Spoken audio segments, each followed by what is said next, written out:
तो free body diagram एक diagram है जिसमें हम किसी बॉडी पे एक्ट करने वाले सभी फोर्सेस को शो करते हैं।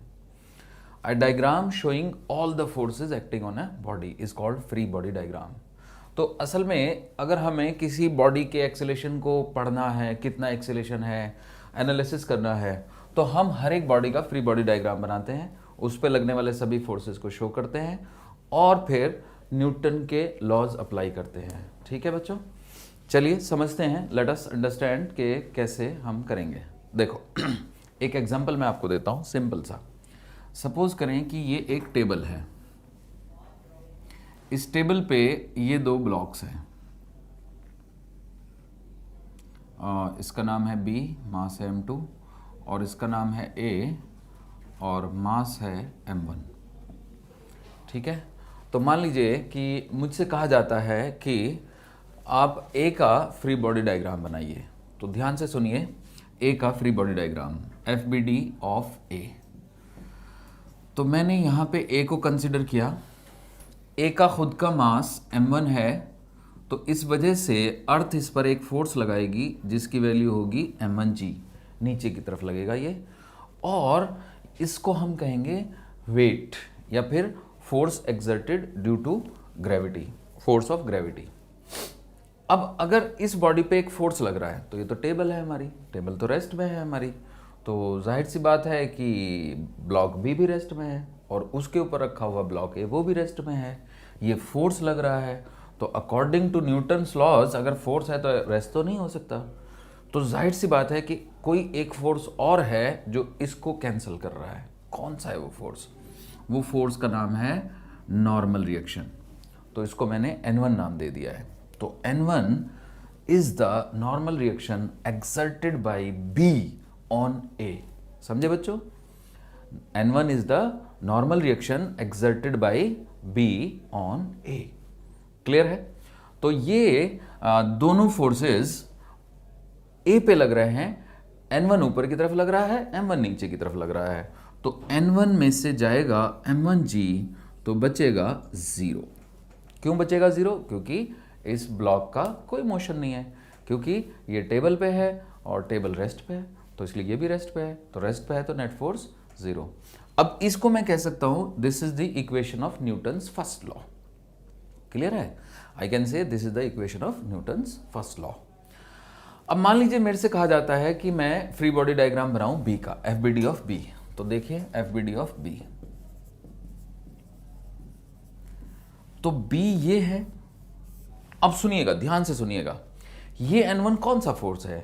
तो ये N1 वो फोर्स है जो B ने A पे लगाया। किस ओर लगाया? ऊपर की तरफ लगाया। तो अब जैसे कि मैंने आपको बताया अभी न्यूटन्स थर्ड लॉ, तो थर्ड लॉ ये कहता है कि for every action force there is equal and opposite reaction force. तो N1 एक फोर्स है, तो उसका रिएक्शन फोर्स भी चाहिए। तो N1 का रिएक्शन फोर्स नीचे की तरफ होगा और वो इक्वल भी होगा, तो इसलिए मैं उसका नाम दूसरा ना रख के N1 ही रख देता हूं और नीचे की तरफ रख देता हूं। तो ये N1 और ये N1 एक्शन रिएक्शन फोर्सेस हैं। They are acting on different bodies, तो how can they cancel each other? क्योंकि जब मैं A को ले रहा हूं तो मैं एक ही बात करूंगा, तो A पे लगने वाले फोर्सेस लूंगा, B को लूंगा तो B पे लगने वाले फोर्सेस लूंगा। तो N1 इस N1 से कैंसिल नहीं हो रहा है। अब सुनिए, ये B है, तो B का मास M2 है, तो इस पे नीचे की तरफ एक फोर्स लगेगा M2G, तो M2G नीचे को, N1 भी नीचे को, दो फोर्सेस नीचे को, लेकिन ब्लॉक हमारा रेस्ट में रेस्ट में है। तो अगर हमारा ब्लॉक रेस्ट में है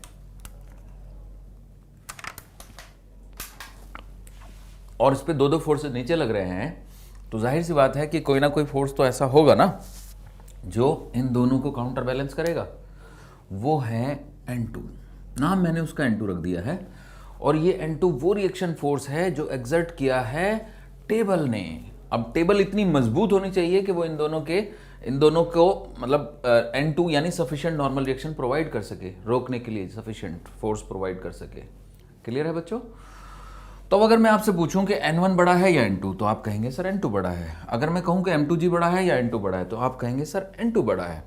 अगर मैं आपसे पूछूं कि N1 और M2G जो दोनों नीचे को हैं, उन दोनों का सम बड़ा है या N2 बड़ा है, तो आप कहेंगे सर एक्चुअली N1 और M2G का सम N2 के इक्वल है, तभी तो ब्लॉक भी रेस्ट में है।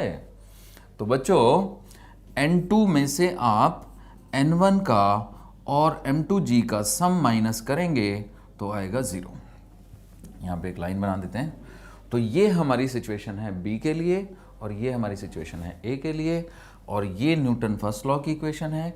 और अगर हमें वैल्यूज़ कैलकुलेट करनी है तो अगले स्टेप में N1 की वैल्यू आ जाती है M1G, और इस स्टेप में जब मैं N2 की वैल्यू निकालता हूँ तो वो आ जाती है N1 प्लस M2G, यानी कि N2 की वैल्यू आ जाती है M1G प्लस M2G, यानी कि N2 की वैल्यू आ जाती है M1 plus M2 into G।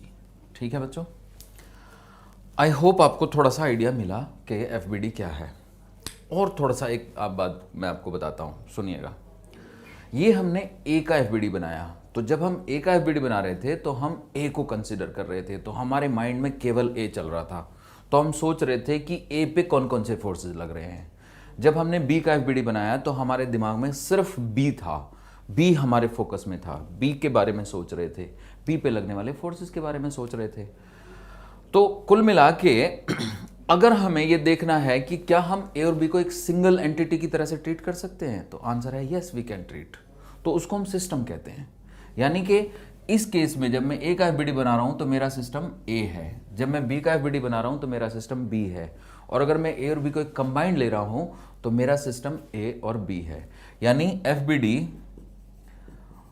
Of A and B combined, यानी FBD of system of A and B, FBD of A and B taking both as a system, taking both as a system।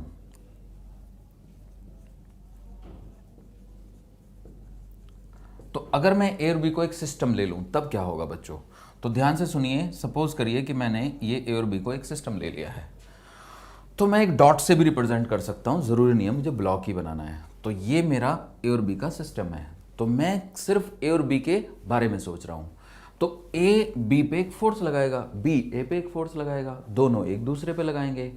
अगर A और B system में है, included हैं दोनों, तो उन दोनों ने जो एक दूसरे पे फोर्स लगाया वो उनका अंदरूनी यानी इंटरनल फोर्स है, उससे मुझे कोई मतलब नहीं है।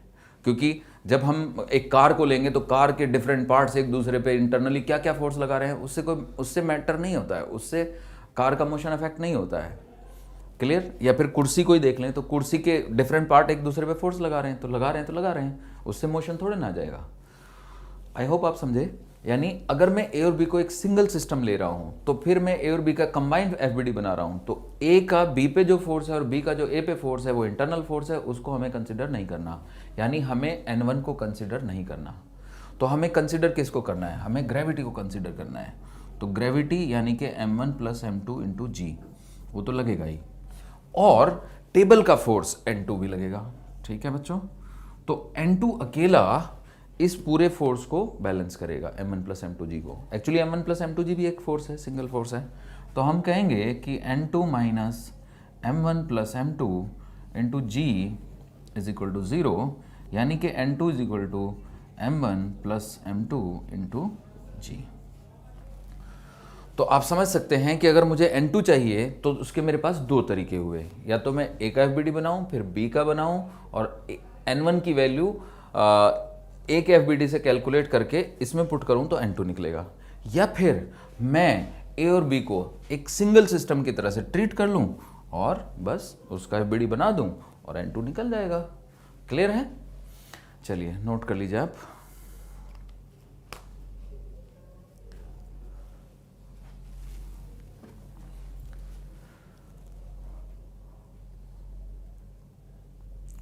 नोट कर लीजिए। हो गया नोट? रब कर दूं? चलिए रब कर देता हूं। ओके।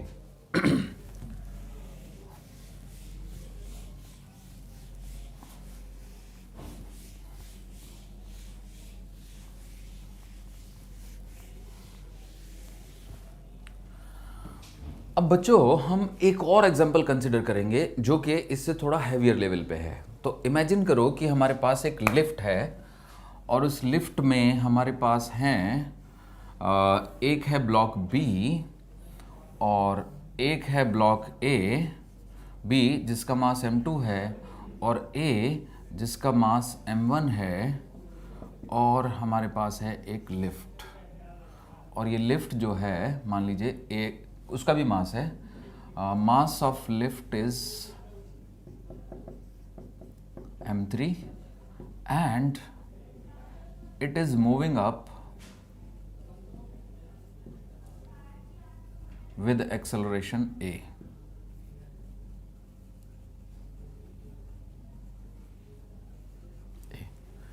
ठीक है बच्चों, अब जाहिर सी बात है कि ये केबल कहीं ना कहीं से कनेक्टेड होगी, तो हम शो नहीं कर रहे हैं, it is connected by something.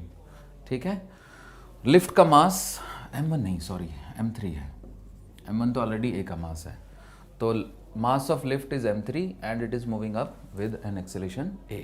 ठीक है, तो चलिए देखते हैं कैसे करेंगे।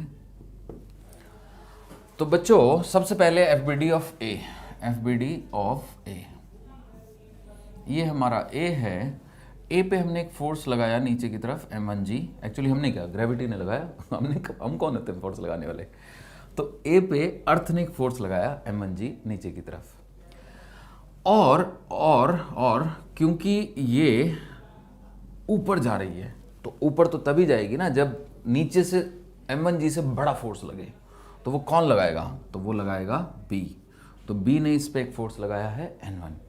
ठीक है बच्चों, अब की बार ये सिस्टम यानी कि A एक्सेलरेशन से ऊपर जा रहा है, तो डेफिनेटली N1 जो है वो M1g से बड़ा है, तो जो इक्वेशन बनेगी वो बनेगी N1 minus M1g is equal to M1a। ये है बच्चों न्यूटन्स सेकेंड लॉ। कभी कभी हम इसको कहते हैं equation of dynamics of translational motion of block A, equation of dynamics of translational motion of block ए, या फिर Newton's second law for block ए। ठीक है, समझे? ओके, आगे बढ़ते हैं, बात करते हैं FBD ऑफ B। अगर हम B की बात करें तो B पे एक फोर्स लगेगा जो होगा नीचे की तरफ, जिसका नाम है m2g, ग्रेविटी फोर्स है, अर्थ ने लगाया है, अर्थ हर चीज़ को अपनी तरफ पुल करती है, तो हम जिस लैब में एक्सपेरिमेंट कर रहे हैं वहाँ पे ग्रेविटी तो है ही। उसके बाद ये एक फोर्स है N1 जो B ने A पे लगाया, तो B A पे लगाएगी तो A B पे लगाएगा, तो A B पे जो लगाएगा नीचे को लगाएगा, तो ये N1 हो गया। तो दोबारा से सुन लेना बच्चों, ये N1 और ये N1 एक्शन रिएक्शन फोर्सेस हैं, क्योंकि दोनों का नाम मैंने N1 रखा है, क्यों रखा है, क्योंकि दोनों इक्वल हैं, दोनों को अपोजिट शो किया है, ये ऊपर लग रहा है, ये नीचे लग रहा है, अपोजिट भी शो किया है, तो forces are equal and opposite and they are acting on different bodies. अब थर्ड लॉ क्लियर हो रहा है? ठीक है, तो अब सुनिएगा, अब क्योंकि ये दोनों फोर्सेज नीचे की तरफ लग रहे हैं, नीचे की तरफ ये जा नहीं रही, जा रही है ये ऊपर की तरफ, तो जाहिर सी बात है बच्चों N2 एक फोर्स होना चाहिए जो लिफ्ट के फ्लोर से लगना चाहिए और जो N1 और M2G के सम से भी बड़ा होना चाहिए, तभी तो ऊपर जाएगी बॉडी। क्लियर है? तो कुल मिला के हम कहेंगे N2 minus N1 plus M2G is equal to M2A। उम्मीद है आप समझ गए। तो ये हमारी न्यूटन सेकेंड लॉ की इक्वेशन है फॉर बॉडी B, यानी कि ये हमारी इक्वेशन है डायनेमिक्स की फॉर बॉडी B, यानी equation of dynamics of translational motion for body B। चलिए कैलकुलेट करते हैं। अगर मुझे N1 की वैल्यू कैलकुलेट करनी हो तो M1 इंटू जी प्लस ए आ जाएगा। अगर मुझे यहाँ पे N2 की वैल्यू कैलकुलेट करनी हो तो वो आ जाएगा N1 plus M2 into g plus ए। अब ध्यान से सुनिएगा, N1 की value already M1 into g plus ए है, तो N2 की वैल्यू आ जाती है M1 इंटू जी प्लस ए और plus M2 into g plus a. तो कुल मिला के अगर मैं जी प्लस ए कॉमन ले लूँ तो आंसर आ जाता है बच्चों M1 plus M2 into g plus ए। क्लियर है? Okay, very good. तो आपने N1 भी कैलकुलेट कर लिया, आपने N2 भी कैलकुलेट कर लिया। अब आगे बढ़ते हैं और बनाते हैं FBD ऑफ लिफ्ट। चलिए FBD ऑफ लिफ्ट, लिफ्ट का FBD बनाते हैं। ठीक है बच्चों, अब लिफ्ट को मैं ऐसे शो कर देता हूं, चलिए ये लिफ्ट है। अब ये N2 वो फोर्स है जो लिफ्ट के फ्लोर ने B पे लगाया, तो B लिफ्ट के फ्लोर पे एक N2 लगा देगा, बिल्कुल लगा देगा जी। और लिफ्ट का वेट जो कि M3G है वो भी डाउनवर्ड लगेगा, ठीक है। अब मैं अगर आपसे पूछूंगी बताइए तीसरा फोर्स कौन सा लगेगा इस पे, तो कुछ बच्चे सोच रहे होंगे सर N3 लगा दो नीचे से। जी नहीं, नीचे से N3 नहीं लगाना, क्योंकि नीचे तो कुछ है ही नहीं, नीचे तो हवा है ना बच्चों। ये तो लिफ्ट रस्सी से बंधी है, ऊपर जा रही है, तो कौन खींच रहा है ऊपर? रस्सी खींच रही है, और रस्सी के अंदर क्या है? टेंशन है। ये टेंशन जो है ये इसको ऊपर खींच रही है। तो अगर तुमसे मैं पूछूं कि ये बताइए कि T बड़ा होगा कि N2, तो आप कहेंगे सर T बड़ा होगा। क्यों बड़ा होगा T? क्योंकि T इन दोनों फोर्सेस के सम से भी बड़ा है, तभी तो लिफ्ट ऊपर जा रही है। क्लियर? ओके, तो मान लीजिए कि A एक्सीलरेशन है लिफ्ट का, तो अब हम लिफ्ट को एज अ सिस्टम ले रहे हैं, तो लिफ्ट पे लगने वाले फोर्सेस हैं T ऊपर की तरफ, N2 नीचे की तरफ, और M3G भी नीचे की तरफ। तो नीचे की तरफ दो फोर्सेस हो गए is equal to M3G, M3A, sorry. अब नोटिस कीजिएगा, जब मैं N1 का FBD बना रहा था तो मैंने नेट फोर्स को M1A लिखा, जब मैं M2 का FBD बना रहा था तो मैंने B पे लगने वाले नेट फोर्स को M2A लिखा, और जब मैं लिफ्ट का FBD बना रहा हूं तो मैं लिफ्ट पे लगने वाले नेट फोर्स को M3A लिख रहा हूं। समझ रहे हैं आप? यही है असली, बस यहीं पे आप नहीं सीख पाते। आपको Newton second law F equal to m में तो अच्छा याद है, पर उसको अप्लाई भी तो करना है, अप्लाई करना सीखिए, ठीक है। तो देखिए T is equal to N2 plus M3 into G plus A। अब N2 की वैल्यू ये पड़ी हुई है, तो अगर मैं इसमें पुट कर दूं तो T की वैल्यू आ जाती है M1 plus M2 plus M3 into G plus A। ठीक है बच्चों, तो इस तरह से हमने T भी कैलकुलेट कर दिया, N2 भी कैलकुलेट कर दिया, N1 भी कैलकुलेट कर दिया, और ये क्वेश्चन का हमने एनालिसिस कर दिया। ठीक है, समझ रहे हैं आप? नोट कीजिए। अब मैं आपको फिर से एक चीज़ बताना चाहता हूं, और वो चीज़ ये है कि अगर आप कहें मुझसे कि सर N2 कैलकुलेट करने के लिए मुझे A का FBD बनाना पड़ेगा फिर B का बनाना पड़ेगा, क्या कोई टेक्निक नहीं है कि मैं एक ही गो में, वन गो में N2 कैलकुलेट कर लूं? तो आंसर है बच्चों, बिल्कुल है टेक्निक। देखो क्या टेक्निक है, और वो टेक्निक ये है कि आप A और B को एक सिस्टम मान लो। तो taking A and B as a system, अगर मैं A और B को एक सिस्टम मान लो, सुन रहे हैं बच्चों? तो अगर मैं A और B को एक सिस्टम मान लूंगा तो ये मेरा A और B का सिस्टम हो गया। This is the system of A and B। अब फिर से वही बात है कि आप N1 को नहीं लेंगे। अब क्यों नहीं लेंगे? क्योंकि N1 वो फोर्स है जो A ने B पे लगाया, B ने A पे लगाया, दोनों ने एक दूसरे पे लगाया, लगाने दो, हमें क्या।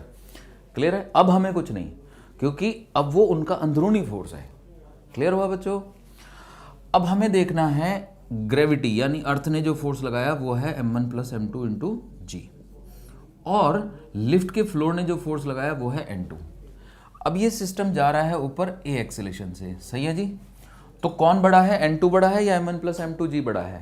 तो N2 बड़ा है, और N2 minus M1 plus M2 into G is equal to M2 into M1 plus M2 into A, M1 plus M2 into A। ये आई हमारी इक्वेशन। ठीक है बच्चों, दिखाई दे रहा है ये? इसको N2 को हम लिख देंगे सॉल्व करके M1 plus M2 into G plus A। दिखाई दे रहा है ये? चलिए ठीक है, तो इस तरह से हमने N2 कैलकुलेट कर दिया taking A and B as a system. अब सवाल ये उठता है बच्चों कि क्या हम T को भी कैलकुलेट कर सकते हैं वन गो में? तो आंसर है यस, वी कैन कैलकुलेट। तो उसमें हमें क्या करना पड़ेगा? उसमें हमें करना ये पड़ेगा, हमें A को, B को और लिफ्ट को, तीनों को एक सिस्टम लेना पड़ेगा। ठीक है, तो ले लेते हैं taking A, B and lift as a system. Taking A, B and lift as a system. तो ये हो गया हमारा system, A and B and lift का सिस्टम। पॉइंट, एक डॉट बना दीजिए आप, पूरा लिफ्ट बनाने की जरूरत नहीं है। अब क्या है, अब ना तो आप N1 को लेंगे ना ही आप N2 को लेंगे। क्यों नहीं लेंगे आप N1 को? क्योंकि N1 है A ने B पे जो फोर्स लगाया और N2 है B ने लिफ्ट पे जो लगाया। अब A और B और लिफ्ट ये तीनों तो हमारे सिस्टम में हैं, तो इन्होंने आपस में एक दूसरे पे जो फोर्स लगाया वो उनका अंदरूनी फोर्स यानी इंटरनल फोर्स है, उसको कंसिडर नहीं करना है। ठीक है, तो कुल मिला के किसको कंसिडर करना है? वेट को, M1 plus M2 plus M3 into जी को कंसिडर करना है, और एक कंसिडर करना है टी को। बड़ा कौन है? बड़ा है टी। तो टी है बड़ा, तभी तो ये एक्सेलरेशन से ऊपर जाएगा बच्चों। तो हम एक ही गो में लिख सकते हैं T minus M1 plus M2 plus M3 into g is equal to M1 plus M2 plus M3 into a. ठीक है, तो इस तरह से आप कैलकुलेट कर सकते हो टी की वैल्यू, जो आ जाएगी M1 plus M2 plus M3 bracket G plus A। तो होपफुली आपको समझ आया। तो मैंने इस पूरे एनालिसिस कर दिया है, और मतलब ये एक बहुत ही अच्छी प्रॉब्लम है जिसको अगर आप एनालाइज कर पाए तो आप न्यूटन्स लॉज को एक तरीके से बहुत अच्छे से समझ गए, क्योंकि इसमें सब चीज़ आ गई है। थर्ड लॉ भी इसमें आ गया है, इसमें सिस्टम क्या होता है वो भी आ गया है। तो उम्मीद है कि आपको समझ आया। तो आप देख सकते हो कि टी की वैल्यू आई है M1 plus M2 plus M3 into g plus a, जो यहाँ पे भी आई थी M1 plus M2 plus M3 into g plus a. तो होपफुली बच्चों आप समझे। ठीक है, नोट कीजिए अच्छे से, बहुत ही अच्छी प्रॉब्लम है, बहुत ही अच्छा केस मैंने लिया है। ठीक है, ओके।